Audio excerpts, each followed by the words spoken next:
Hello, this is Mr. Wyrick, and I'm here today to talk to you about Chapter 6, Lesson 3, Tests for Parallelograms. Now, I discussed on the parallelogram video that you could probably use the converse to check and make sure that a shape, a quadrilateral, was a parallelogram. And sure enough, here on the next lesson, 6.3, these are tests to make sure that a shape, a quadrilateral, is a parallelogram. Again, these theorems are ones that you can find on page 413. It would be a good idea to put them into your notes.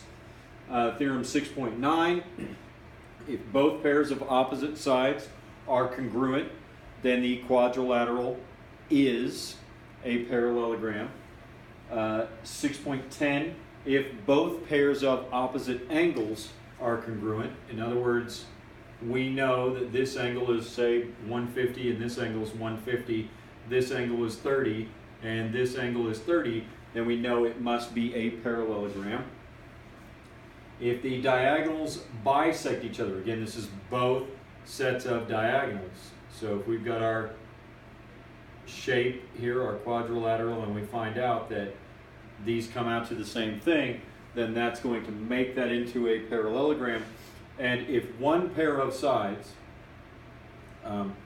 for illustration purposes, I'll say the top side, but it really doesn't matter.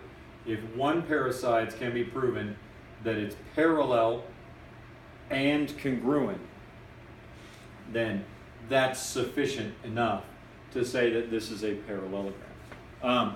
What I would be careful about on this, and what they're probably going to ask you about in some manner or shape on a standardized test, is they'll probably give you one that's not drawn to scale. It doesn't look like a parallelogram, and they'll give you something like this where the diagonals bisect each other or both pairs of opposite angles are congruent, and ask you to classify the shape. You have to remember, go with the math, not with what it looks like.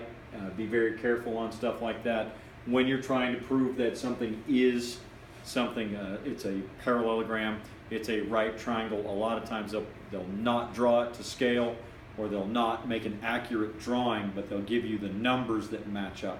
If the numbers match up, then you need to be very aware of that, and you need to classify it according to the numbers. Hopefully this will help you out, and we'll see you next time.